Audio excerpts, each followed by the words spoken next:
Над 7000 недоносени деца се раждат всяка година в България. Най-тревожна е статистиката в Пловдив, Варна, Враца и Сливен. След стреса от преждевременното раждане и разделата с бебето, майките се сблъскват и с липсата на информация и адекватна помощ.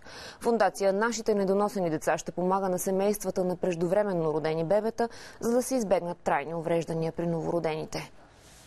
Първите 72 часа борба за живот, безкрайни часове за майките, които очакват присъдата дали детето им ще живее. Юнита ражда в 29-та седмица. Малката Теодора тежи малко над килограм и е 37 сантиметра. Ходихме на рехабилитация 9 месеца. Имаше опасност да има някакво заболяване, защото имаше мозъчен кръвоизлив, както много от бебетата, родени с такова тегло, и не се знае този кръвоизлив дали е засегнал някоя част в мозъка. Повечето бебета остават в кувьоз в болница между 50 и 80 дни, докато укрепнат достатъчно, за да бъдат изписани. Време, в което е важно родителите да получат информация и подкрепа. Важно е и недоносените деца да бъдат следени от неонатолози, а не от личните лекари.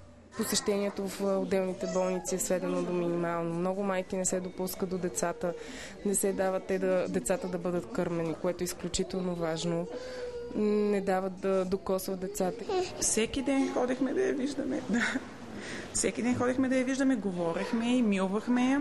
Когато започнахме да я пеем или да я милваме, нейните показатели, тя през цялото време спи, показателите се подобряват. Видимо и се променеше пулса на сърцето, което наистина беше много изненадващо за мен. Теодора вече е настигнала връстниците си по развитие.